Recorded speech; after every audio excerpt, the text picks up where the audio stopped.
नमस्कार, rice news में आपका स्वागत है। तो पेश है आज की अहम खबरें। बिहार पंचायत चुनाव में चौथे चरण के चुनाव के लिए प्रत्याशियों ने नामांकन के साथ ही चुनाव प्रचार भी तेज कर दिया है। इसी के साथ आरोप प्रत्यारोप का दौर भी शुरू हो गया है, लेकिन बहुत से प्रत्याशी अपने काम के सहारे जनता की अदालत में जा रहे हैं। उन्हीं में से एक हैं सीवान की पपोर पंचायत की मुखिया पुष्पा देवी।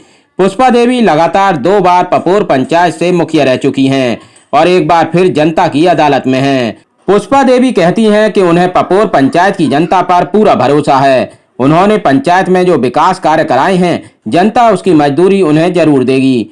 पुष्पा देवी कहती हैं कि अगर पपोर पंचायत की जनता उन्हें फिर से मुखिया बनाती है तो वो जनता के विश्वास पर खरा उतरते हुए पहले से भी तेज गति से पंचायत का विकास करेंगी और उनकी कोशिश होगी कि पपोर पंचायत न केवल सीवान की बल्कि बिहार की अव्वल पंचायत बने। पुष्पा देवी एक ऐसी महिला प्रत्याशी हैं जो निर्वर्तमान मुखिया हैं वर्तमान में जिला सीवान के पचरुखी प्रखंड के पपोर पंचायत से, और इनके पति स्वर्गीय जोगेंद्र पांडे जो परिचय के मोहताज नहीं है, अपने जीवन काल में निस्वार्थ भाव से समाज के दीन दुखियों का सेवा करते थे।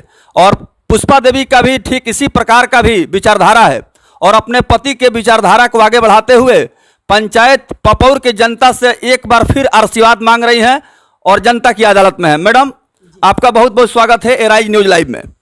जनता जानना चाहती है, चूंकि पपोर का जो चुनावी संग्राम है, बहुत सारे ऐसे उम्मीदवार आए हैं जिन्होंने दावा करना शुरू कर दिया है कि हम रूठे हुए किस्मत को बदल देंगे, पपोर की वर्तमान जो व्यवस्था है वो संतोषजनक नहीं है, उसको सुधार देंगे।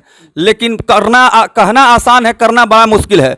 आप मुखिया हैं और लगातार पपोर के जनता ने आपके व्यक्तित्व पर भरोसा कायम किया है और मुखिया पद दिया है। क्या आपको लगता है कि इस बार फिर वही कहानी यहाँ की जनता दोहराएगी? सबसे पहले तो मैं आपके मीडिया बंधु भाइयों को नवरात्रि की हार्दिक शुभकामनाएं दे रही हूँ और मैं अपने पपोर पंचायत के सभी सम्मानित जनता को हाथ जोड़कर नमन कर रही हूँ और नवरात्रि के हार्दिक शुभकामनाएं दे रही हूँ कि माँ दुर्गा सुख शांति समृद्धि बनाए रखे। मैडम, सवाल यह है कि पपोर की जनता इस बार जो है चुनाव के मैदान में बहुत खामोश दिखाई दे रही है और ये खामोशी कहीं ना कहीं ये बयां कर रहा है कि जनता चिंतन मंथन कर रही है, समीक्षा विश्लेषण कर रही है, मूल्यांकन कर रही है। तो आपका जो विकास का सफरनामा है, जो आपने पपोर में विकास का काम किया, इस विकास के काम के आधार पर जनता के न्यायालय में है और उस पर आपको सेवा करने का मौका मिलेगा। देखिए, सबसे पहले तो अपने जनता जनार्दन पर हमें पूर्ण विश्वास है। आप भी देख रहे हैं जो भी सरकार की फंड आई है उसका मैंने विकास किया है, आपको धरातल पर दिखाई दे रहा है।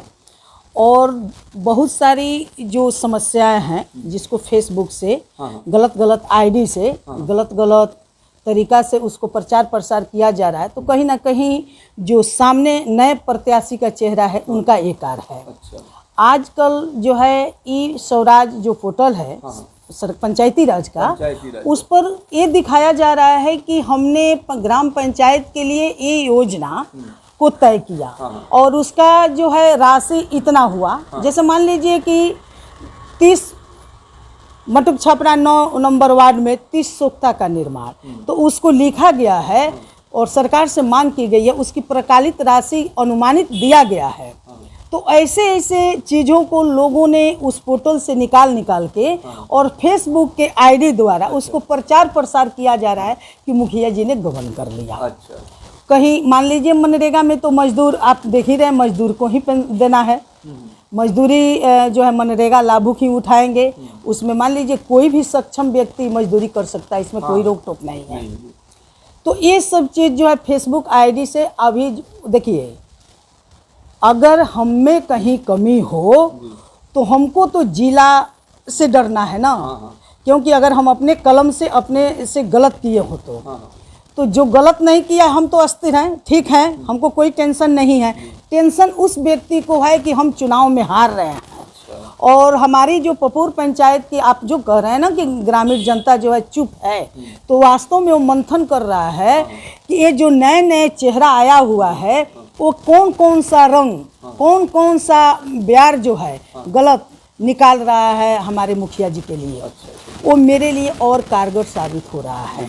तो गलत गलत होता है। सत्य कभी पराजित नहीं होता है, ये तो आप भी समझ रहे हैं। सत्य परेशान हो सकता है। आप जो चुनावी मैदान में नया नया चेहरा जो उतरा है वो लोग हमको परेशान कर सकते हैं, लेकिन पराजित नहीं कर सकते हैं। और पंचायत में जो विकास हम किए हैं, आप जिस भी गली चौराहे से आए होंगे वहाँ आपको पक्का ही पक्का नज़र आया होगा, ठीक है ना। लेकिन अब इसको मुद्दा बनाया जा रहा है कि ये नहीं हुआ है, वो नहीं। अब सबसे पहले मैं बता दूं, 1800 पेंशनधारी, विधवा पेंशन, वृद्धा पेंशन, लक्ष्मीबाई, ये अन्य विकलांग, अभी आपके जो मुख्यमंत्री वृद्धजन पेंशन है, उस सारे लाभुकों को दिया गया है।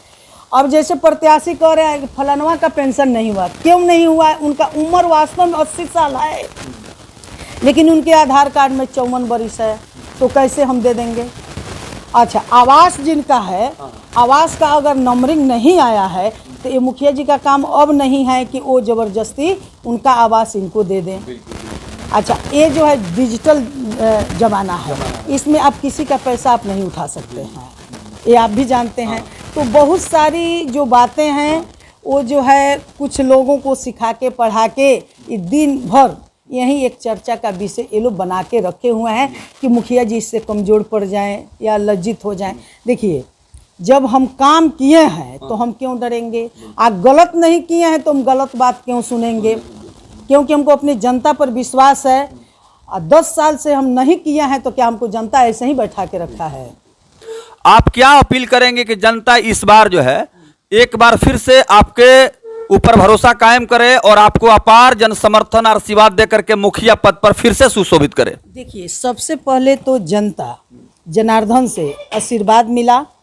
उसके बाद देखिए एक संजोग देखिए कि जितनी भी हमारे पंचायत की महिलाएं हैं वो शिव गुरु की भक्त हैं, और शिव गुरु में ढोलक ही पहले बजता है।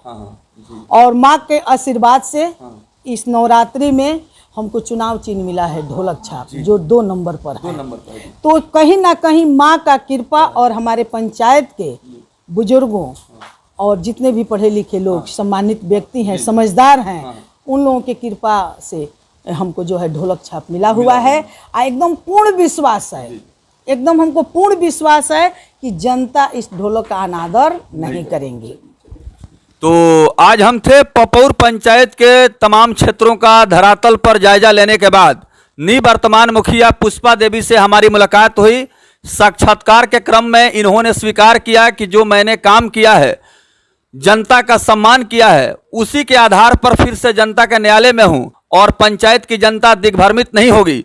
इस बार पुनः सेवा करने का फिर से सौभाग्य देगी, तो आने वाले समय में इस पंचायत को आदर्श पंचायत बनाने का जनता का सपना साकार होगा। सीधा तस्वीर पपौर पंचायत से आप देख रहे हैं। निवर्तमान मुखिया जो काफ़ी पंचायती राज व्यवस्था के क्षेत्र में अपार अनुभव रखती हैं और पंचायत ही नहीं बल्कि जिला स्तर पर अपनी इनकी व्यक्तिगत पहचान है और काम करने का जो अंदाज है उससे कहीं ना कहीं पदाधिकारियों भी काफ़ी इनसे प्रभावित रहते हैं।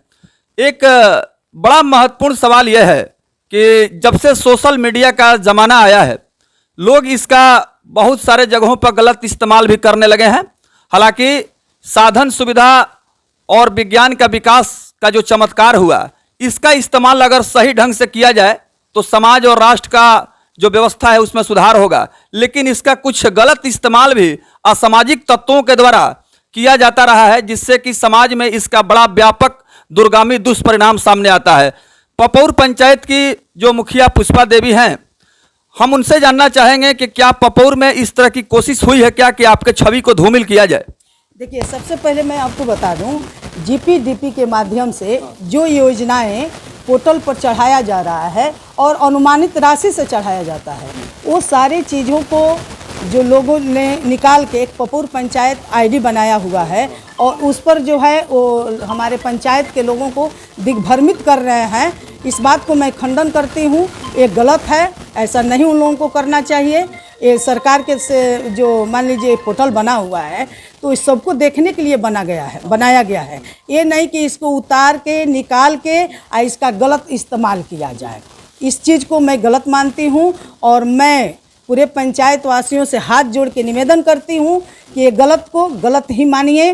अभी जो है चुनावी माहौल है, इसमें बहुत सारे लोग भिड़े हुए हैं कि कैसे कैसे मुखिया जी को तंग किया जाए, इस पर आप लोग ध्यान नहीं दें।